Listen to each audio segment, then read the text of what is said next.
Assalamualaikum warahmatullahi wabarakatuh.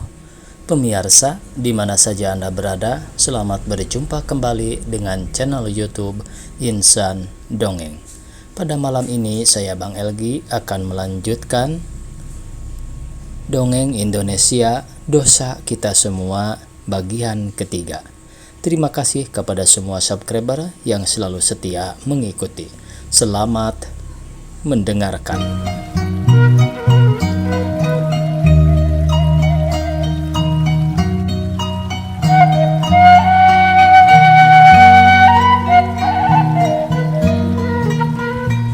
Ia tersenyum. Senyum itu telah dibikin sedemikian rupa oleh Sumiwi sehingga menjadikan teka-teki bagi Wahab, menyebabkan Wahab tertunduk seperti orang kekenyangan. Memang ia kekenyangan oleh rasa dongkol yang diciptakan sanubarinya sendiri. Lalu setengah jam kemudian ia permisi pulang. Menjelang sore ia tidak pulang, berjalan menurut apa yang diingini oleh kakinya, makan di mana ia sukai karena memang ia jarang masuk restoran akibat disiplin keluarga, dan akhirnya pulang ke rumah ayahnya, Tuan Martunus bekas Anemer. Rumah Tuan Martunus termasuk rumah yang megah di Kupang Kota, hasil dari bakatnya sebagai Anemer di zaman penjajahan. Kalau sore Tuan Martunus duduk dengan memakai singlet, mengipas-ngipas dadanya yang penuh bulu itu, dan tubuhnya yang seperti kerbau bule itu terjelepak di atas kursi malas yang pas-pasan untuk badannya yang bulat itu. Kopi segelas di meja, dan Wahab datang dengan kepala menunduk. "Hei, kemana kau seharian ini? Sakit?" "Tidak," jawab pendek dengan langkah penguasa rumah memasuki beranda. Terus langkah tegap memasuki kamarnya, mengemasi kopornya dengan gemas, lalu keluar lagi mendapatkan ayahnya. "Dari mana, Hab?" "Kebun kelapa." "Rumah tunanganmu? Nganjang sehari-harian?" "Iya." "Laki-laki apa kau ini?" Mukanya merah seketika. Di antara yang merah itu ada yang biru, dan yang biru itu adalah bekas pukulan seseorang yang merasa diinjak dengan sengaja di restoran. Itulah untuk pertama kali ia berkelahi. Ketika ia merasakan betapa sakitnya dipukul, tiba-tiba ia merasa perlu untuk melawan. Sekalipun perlawanan yang diberikannya siang tadi itu malah menambah ia lebih benjol lagi. Beberapa orang melerai perkelahian yang tak seimbang itu karena mereka tahu perkelahian itu lebih banyak menyakiti Wahab. Itulah untuk pertama kali ia benar-benar merasa disakiti dan benar-benar perlu melawan atas kesakitan yang diakibatkan serangan. Mata Wahab liar memandangi mata ayahnya. "Papa," katanya pendek, "kamu nganjang seharian?" "Iya." "Iya pula jawabmu. Kau lebih baik jadi tukang catutlah, jadi apa sajalah, daripada kau mengisi kekosongan pergi ke perempuan dalam perlop kantormu ini." "Itu kan tanda orang sehat," kata Wahab. "Dari mana kau belajar?" "Lelaki sehat selamanya mencari perempuan," jawab Wahab lebih berani, karena ia telah tidak punya pilihan lain selain dari melawan sekarang. "Sekarang?" "Ya, sekarang. Sekarang ia mau melawan siapa saja. Sekarang." "Dari mana kau belajar ilmu kesehatan? Di mana laki-laki cari perempuan sejak pagi sampai sore?" Wahab angkat kepala, dadanya merasa ditikam. Ia sudah lama diperlakukan seperti anak 15 tahun. Dan dijawabnya dengan lunas. "Papa sendiri begitu." "Di mana kau lihat?" Wahab mulanya ragu-ragu, perlahan dijawabnya. "Di Bumi Waras." Tuan Martunus, Anemer pensiunan, melihat kiri kanan seperti takut kepergok, lalu bangkit dari sandarannya, tetapi kembali rebah ke sandaran karena tubuhnya yang tak seimbang. Dalam keadaan yang demikian, ia lebih menyerupai kodok karena kepalanya yang besar itu. "Kuharap jangan ulangi lagi hinaan terhadap papa tadi, Hab." Akhirnya Martunus mempersingkat ancaman semula agar menjadi aman. Wahab memperbaiki duduknya, menggosok-gosokkan telapak tangannya sendiri, akhirnya berkata, "Papa, jangan omongi lagi peristiwa Bumi Waras." "Ini bukan Bumi Waras, ini Batu Raja," jawab Wahab. "Ada apa dengan Batu Raja?" "Begini, Toko Asmoro barusan saja pulang dari pron. Tuan Martunus mencoba bangkit dari sandaran kursi malasnya. Kali ini ia selamat hampir berteriak. Toko Asmoro, itu untunglah dia pulang dengan selamat. Mata Tuan Martunus menjadi merah, tetapi mata merahnya seperti tak mau melihat dua pemuda dengan kacu merah di leher berjalan dengan langkah perwira menuju ke arah Kupang. Ia kini tersenyum mengejek ketika dilihatnya Wahab juga menoleh ke arah dua pemuda itu. Itulah yang akan kubicarakan, Pak. Aku tak sudi membicarakan peperangan, persetan. Gara-gara perang, aku tak bisa bikin rumah lagi. Tak ada pesanan sejak zaman perang dengan Jepang. Wahab berdiri sekarang, hatinya mendidih mendengar hinaan itu. Lalu ia berpindah duduk di teras papan senta. Dengan mendelik, Tuan Martunus mengeluarkan daulatnya. Kau jangan pula duduk di situ sekalipun hari ini. Kau diangkat jenderal untuk Pron Batu Raja. Sekalipun lagi-lagi ia harus tunduk pada perintah Anemer penguasa rumah itu, sekalipun ia turun dari duduknya dan kembali berdiri, ia tetap berkata, sekarang juga. Papa sudah kenyang hidup mewah di zaman kolonial, bukan? Iya. Sekarang Papa merasakan kepahitan, bukan? Iya, apa pedulimu, Hab? Dan Papa ingin zaman dahulu itu kembali lagi, bukan? Jangan kira aku nikah, Jenderal Wahab, kata Tuan Martunus berontak. Tetapi Wahab berontak pula untuk pertama kalinya. Jangan ejek aku, Papa. Tuan Martunus merasa kedaulatannya dilangkahi. Kali ini dia coba berdiri, walaupun cara dia menaruh tangan di pinggang makin membentuk ia seperti kodok sebenarnya.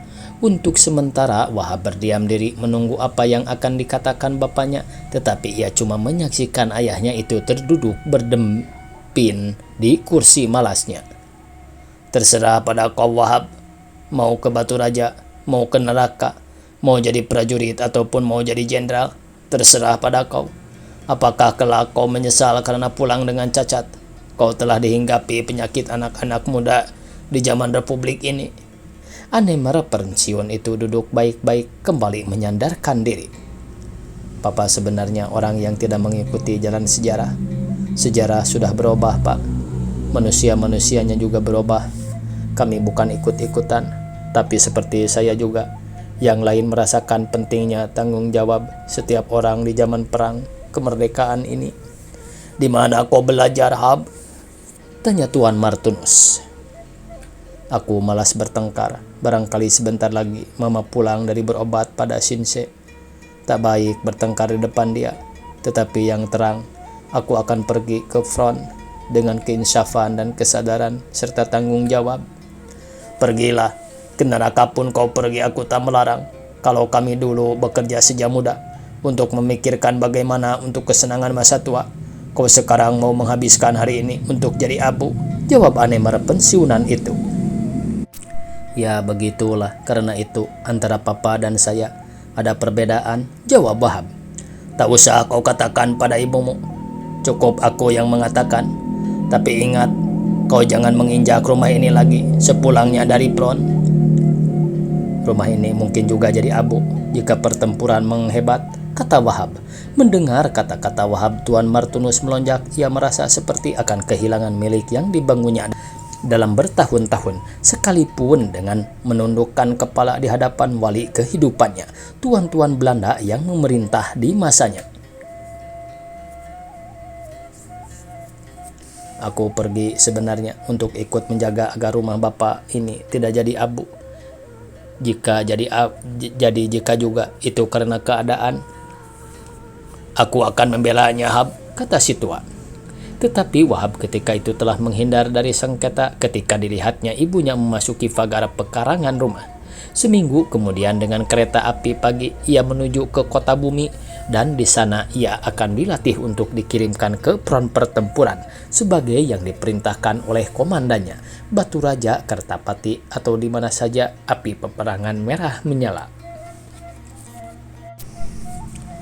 Kenangan itu sedemikian cepatnya seperti orang memanggang sate saja. Wahab ternyata masih duduk di restoran Sepiring sate lontong telah diantarkan oleh tukang sate di hadapannya, dan waktu itu tidak sadar bahwa perasaannya telah dihisap oleh kekuatan-kekuatan yang ada dalam ruang restoran itu. Wanita itu, sate, suara orang yang memecah batu es, bunyi tambur tukang sulap, dan radio yang kini bertukar menyanyikan lagu Daun Gugur ciptaan Surni Warkiman. Tetapi Wahab tidak tahu bahwa wanita itu sebenarnya tahu. Wanita itu sengaja memindahkan vas bunga agar menutupi wajahnya. Tetapi sebuah biusan perasaan Wahab menghelaknya ke sebuah tempat beberapa kilometer dari restoran itu. Di jalan mendaki ke Kupang Kota, ke sebuah rumah gedung yang telah menjadi reruntuhan abu. Ketika itu perang telah selesai dan di mana-mana kelihatan bendera-bendera merah putih berkibar dengan kemenangan yang baru didapat dari atas meja diplomasi. Wahab berdiri terpaku menghadapi reruntuhan rumah ayahnya, rumah keluarga Martunus yang keras, dan dari bingkah-bingkah reruntuhan itu Wahab seolah-olah mendengar beberapa gema dari suara ayahnya sebelum berangkat ke front terdepan. Seorang lelaki tua menghampirinya dan bertanya, "Engkau Wahab?" Wahab mengangguk. "Sayang nak," kata lelaki tua itu. Wahab memindahkan pandang kepada orang tua itu. Ia tahu orang tua itu adalah penjual tuak langganan ayahnya dulu. Di atas tumpukan puing itu telah berkubur segala masa lampau. "Masih kau mau coba nak?" Mereka memasuki sebuah rumah yang didindingi geribik tetapi beratap genting. Ketika orang tua itu mengakhiri tegukan tuaknya, ia menoleh kepada istrinya. "Bukankah demikian, Salma? Tuan Martunus sekeluarga diculik pada suatu malam oleh pemuda-pemuda gerilya, dan kami tidak tahu bagaimana rumah ini jadi abu pada malam itu juga." "Ayahku jadi nikah?" tanya Wahab. Orang tua yang bercerita tadi itu kelihatan tiada kuasa untuk mengucapkan sepatah kata pun, kecuali kemudian istrinya yang tua juga itu menyambungi kesunyian suasana. "Ayahmu biasa hidup senang, bukan? Nah, kalau tahu sendiri bagaimana segalanya telah terjadi. Tetapi kau jangan susah. Kami di sini tetap menganggap kau seorang anak yang berani. Kami banyak mendengar cerita-cerita orang yang pulang di Kupang Kota. Orang-orang yang pulang di Kupang Kota ini dengan keberanianmu itu. Kau jangan cemas, kami akan mencampur adukan soal-soal ayahmu dan engkau. Hehehe, mana tanda pangkatmu?" "Perang sudah selesai," kata Wahab kemudian. Ia ingat ketika itu satu-satunya untuk menghiburnya adalah pergi ke kebun kelapa untuk menemui Sumiwi, dan dilupakannya ayahnya, adiknya, ibunya, dan semuanya yang ia ketahui dengan pasti telah mati, dan ia tahu bagaimana para pengkhianat diakhiri ajalnya.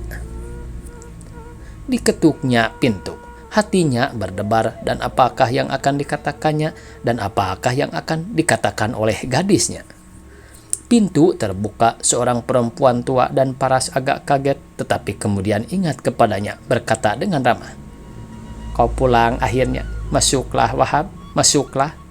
Debaran jantungnya seakan berhenti bagai dicairkan oleh segumpal es yang dingin ketika mendengar suara itu. "Kau tidak begitu kurus, Wahab," kata perempuan tua itu. Wahab tersenyum dan matanya liar melihat ke sekeliling. Di dinding kanan ia melihat foto Sumiwi tergantung dengan senyum yang cukup meraih seketika. Perempuan tua itu ikut tersenyum menolong senyum Wahab yang mengembang.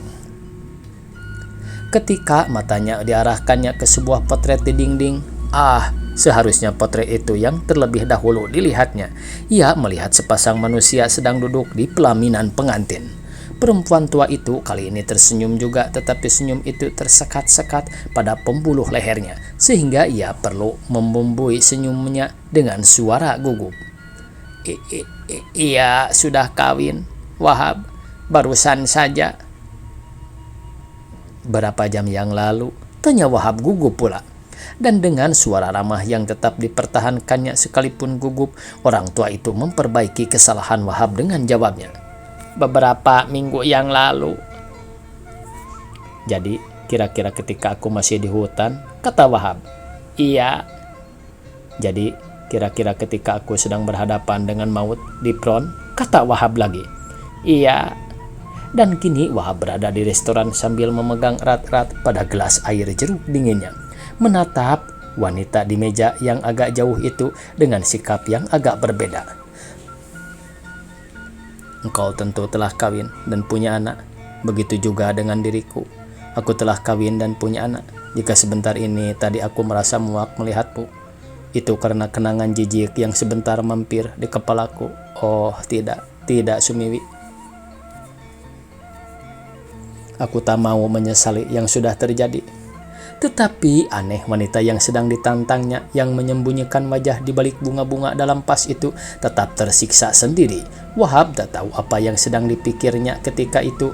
Ia melihat wanita itu menulis di sebuah kertas dengan agak tergesa-gesa. Dan Wahab tahu sekarang wanita itu menulis sebuah surat untuknya. Kemudian wanita itu melipat kertas itu lalu memandang kepada Wahab dengan pandangan yang benar-benar mengharap. Surat itu ditaruhnya di bawah vas bunga. Wanita itu menatap Wahab setelah menaruh kertas itu di bawah vas. Sebuah surat untuk kau, ambillah setelah aku pergi. Wahab menatap wanita itu tajam-tajam. Wanita itu menatap Wahab dengan tajam lagi sekali. Aku telah kawin, jangan bikin gara-gara. Wahab membalas pandangan itu, menerkam mata wanita itu di balik bunga-bunga. Aku bukan bajingan tengik, aku sudah dewasa. Wanita itu mengembangkan matanya dengan linangan menyesal. Maafkan aku. Wahab menatapnya lagi dengan sedikit mengangguk. Selamat malam. Selamat malam, suamiku datang. Wahab menoleh ketika wanita itu menengok air di gelas. Wahab melihat seorang lelaki datang dengan perut agak gendut serta berusia agak lanjut, tergopoh-gopoh berkata, Kom, Wike. Dengan mematikan suara mengadu jari, ia memanggil jongos restoran dan membayar setelah mengatakan hofil kepada orang yang ditanyainya.